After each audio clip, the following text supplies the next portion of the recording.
Alright, at this moment I would like to invite the person giving the test speech.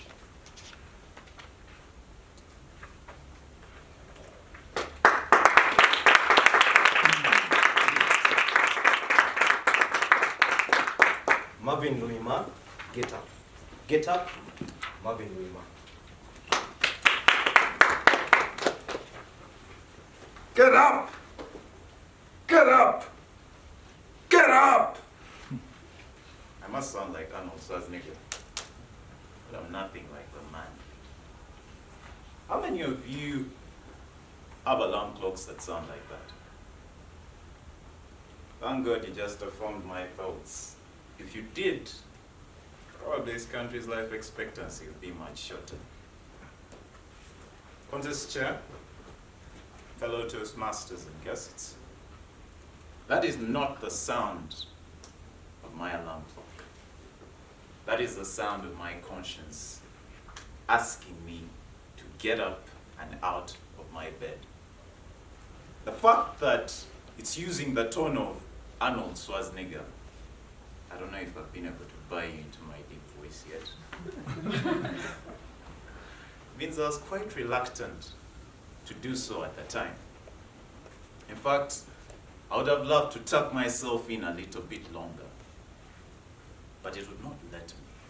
I would have loved to spend the whole day in, but it would not let me. I would not have loved to be here, especially at 8 a.m. on a Saturday morning. Who does that? Kampala sunrise. Get serious. Nevertheless, my conscience would not let me. Not because I had a job. In fact, at the time, I did not have one. But what did prompt this was my mother's little question in her innocence. Marvin, do you have transport? In my high school, this never felt like an uneasy question. It was never a multiple choice exam. It always had a structured answer to it. Marvin, do you have transport? No. What about yesterday? No. It never had to be reasoned. However, in my 20s, something changed. A question asked out of mere courtesy started to feel a little insulting. This one fateful morning, my mother asked me, Marvin, do you have transport? I did not say no, but there's a little voice in me that said, come Jesus, come 2021, come sunshine, never mind that she's in the room. I was not willing to accept another transport allowance from my mother. I did not imagine I always had an ego, but it seems like the little man in me started to show. It made me think long and hard, and this was right after graduation. After reading the statistics in the Daily Monitor, that as of 2017, 9 out of 10 people that graduate do not get into employment. Did that mean that I had no right to survive? Did that mean that without a paycheck, 9 out of 10 would not have a right to survive? And yet here we are.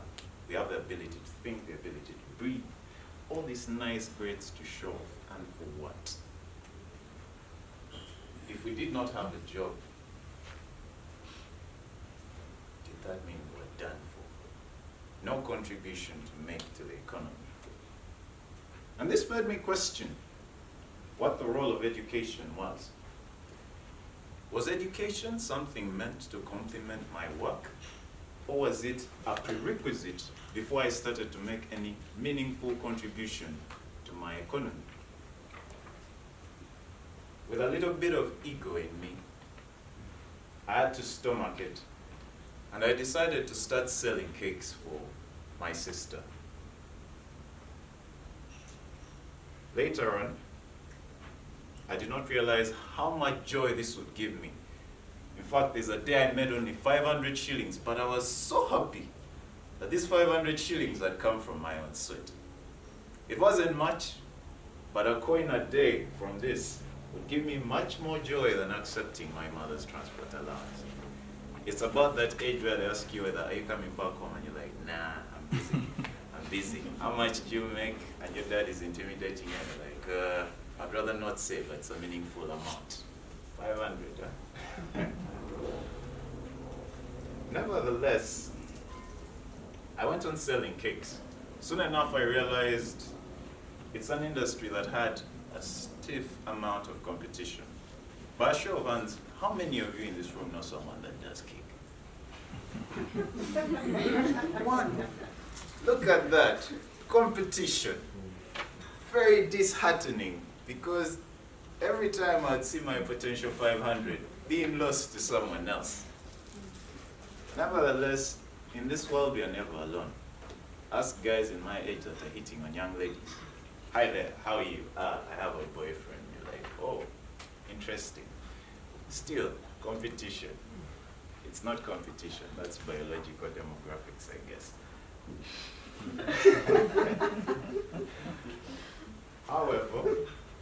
However, I decided that if we were not in it alone, then there was lessons for me to learn from my competition. So I decided to learn from them. And in one of them, I realized there was a gentleman who had started out by the name of David. He had the very nice product, but had no market. Having been in the market for a while, I had an offer to make. And soon enough, that evolved today into what is called Baker's Garden. It's a very small business. It's not a success story. But the pride that it gives me is that there's an opportunity to always start and do something. There's always an opportunity to learn. And therefore, I'll ask you, if you have an opportunity to get up, please do get up and do something. Not because you're entitled to a job by your graduation, no. Because you have the ability to create, you're breathing, you have the ability to learn. Therefore, get up. Contest chair.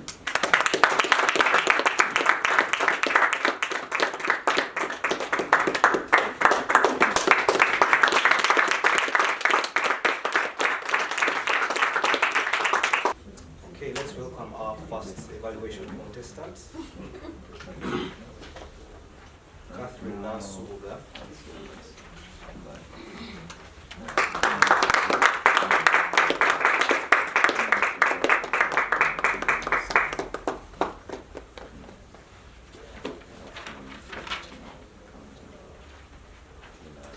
Kenneth Blanchard, an American author, once said that feedback is the breakfast of champions. Operating without feedback is like driving a car without a speedometer, cooking without tasting your own food, or playing basketball without a scoreboard. Marvin, congratulations on your excellent delivery of your speech. I love the momentum with which you began your speech. I love competition. You could have said stiff competition. I love the fact that you used the English language very well. You used statistics in reference to 9 out of 10 graduates would not have a right of survival according to the Daily Monitor. Well done on that one. Use of the word a coin a day. Then use of questions asked out of mere courtesy by your mother. Other areas of improvement is you could have used the stage better. We have a bigger stage. You could have moved around while asking questions. You could have used pauses in between your questions to allow the audience to take in the questions that you were asking. Vocal variety in the beginning was set off very well, but along the way it flattened out. I believe that's an area that you could work on as well. All in all, Marvin, congratulations on an excellent delivery of your speech. I wish you all the best. Thank you.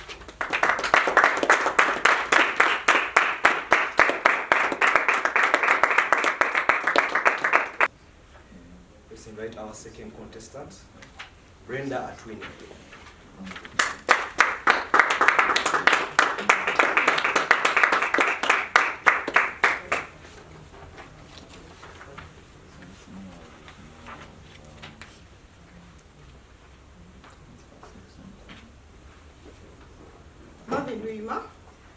That was a fantastic speech. Well delivered, I believe on time, with good learning lessons for all of us to untap our potential and unlimited power. I liked the quote of Arnold Schwarzenegger because I associate him with power, with strength. So indeed that was a wake-up call for all of us. You displayed confidence throughout your presentation. And that's what a good speaker should do. I like the transitioning of your speech. Every idea you had, every thought and story flowed very well from the introduction to the conclusion. I would like to see you more of demonstrating to us as an audience the pain, the challenges you went through to earn that 500 shillings, and the pain of the stiff competition you face out there. But throughout the presentation, you kept smiling, which is good, but sometimes people need to feel the pain. Excellent. I would like to see you balancing your vocal variety. You kept at the same tone, and at some point, especially the low moments you had, the tone should have gone a little bit down.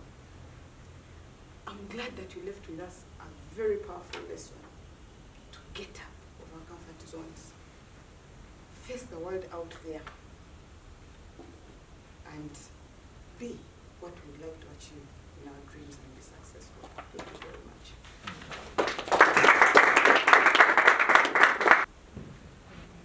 Let's welcome our third contestant, Anthony Kajimu.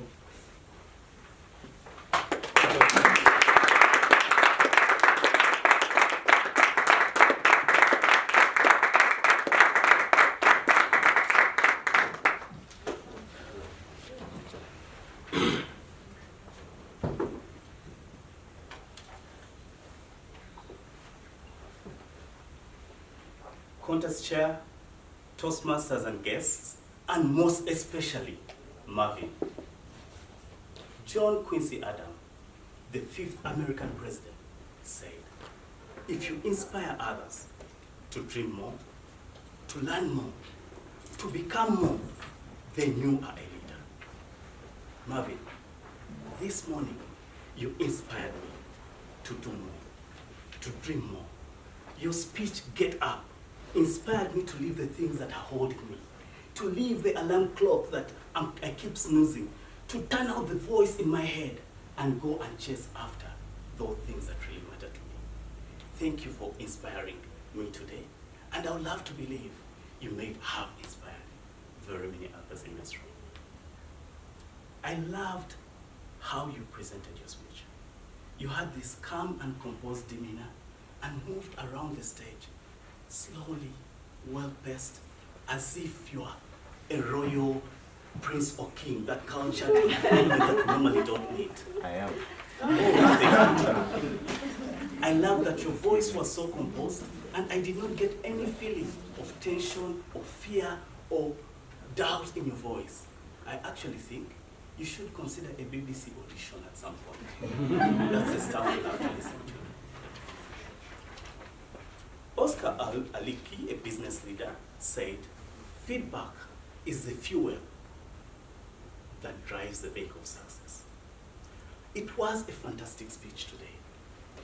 And with the Toastmaster ethos, there is always room for improvement.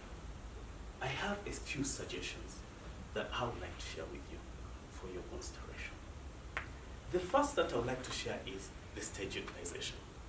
For most of the speech, you were between here with slight movements to the side and coming back to the center. I didn't feel you explored the rest of the stage. I also noticed, and that would have involved, for example, the audience will decide. I also noticed, for most of the times, you had a gesture where you touched your mouth. You'd say, kind of a pensive gesture. It gave me the feeling you're thinking about something. And then you turn to the side and give us a pause. How I wish that gesture would have been more open like this. Or your pause would have been facing the audience. And last piece of advice that I would like to give or consideration is the transitions.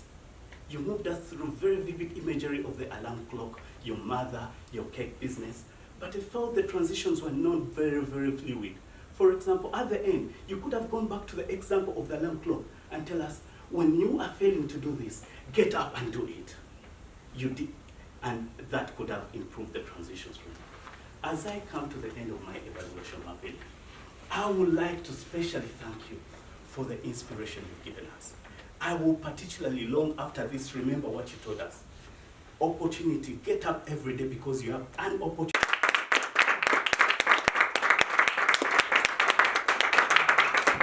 Agnes Kapshan.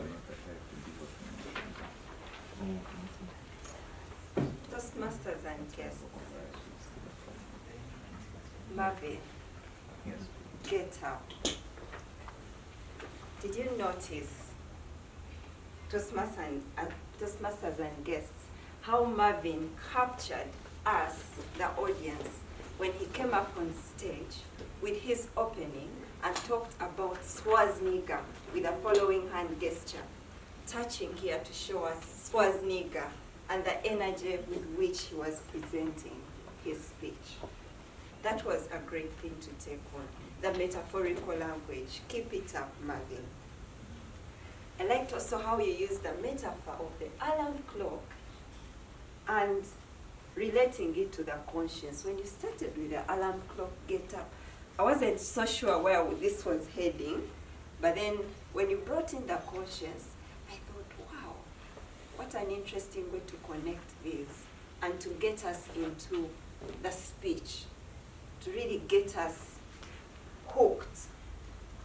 And then you also used some statistics. Usually, when you want to convince us of the extent of something you're sharing, quotes are a great way to do that, and you used it. That is something to keep up. It connected to the realization of how hard it is to actually get employment after university, especially in the time frame within which you are talking. You further on engaged the audience when you asked us, how many of you have seen someone who makes cakes? And the real hustle that comes with that, when there's so many of you, and the 500 shillings, it's a story that is difficult to forget. When especially you talk about your ego, the small man in you, and then not wanting to continue asking or getting that question from your mother, the innocent question at that. I know, Marvin, that you're going to be giving more speeches, and if you want to take it to another level, these are some of the things you might want to consider. I noticed your facial expression at some point stayed constant regardless what you were talking about. It's only in a few instances that it changed. For example, when you talk about the joy that something gave you, I wish you had made it, you want to see that joy. Let the expression be congruent with that. Then in conclusion,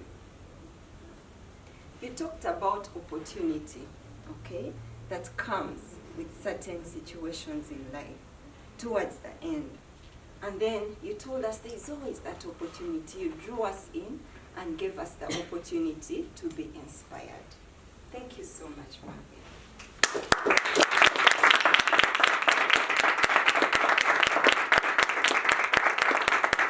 Right, let's welcome our last contestants, Ruth Ruanga.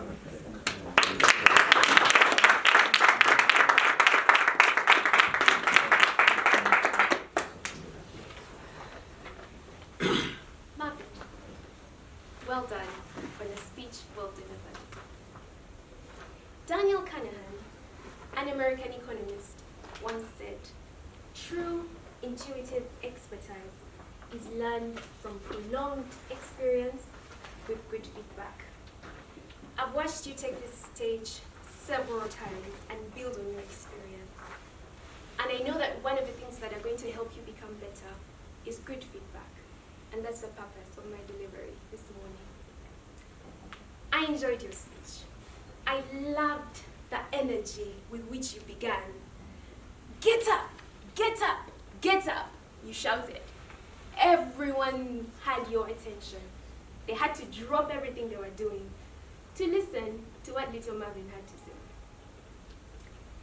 Your use of the English language was exceptional. You incorporated triads as you tried to explain the pain you go through getting up in the morning. You said, "I would have loved, I would have loved, I wouldn't have loved." And that made a point about the pain you experience in the mornings as you listen to that voice, "Get up, get up." You used phrases like question asked out of curiosity, biological demographic. This showed that you took time to prepare.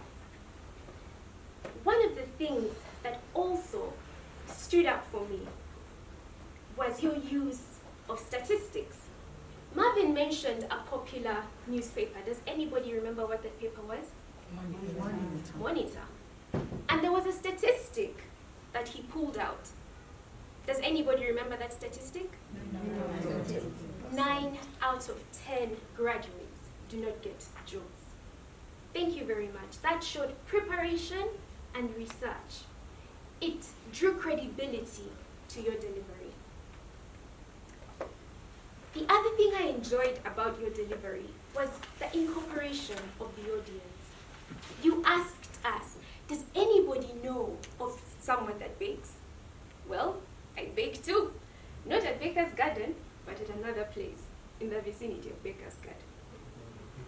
Timer, how much time did Marvin use? 7 minutes and 4 seconds. That was, well, just a bit over time. And at Toastmasters, we try to keep time. When you're delivering a speech, it is important that you keep it short so that you do not lose the attention of your audience.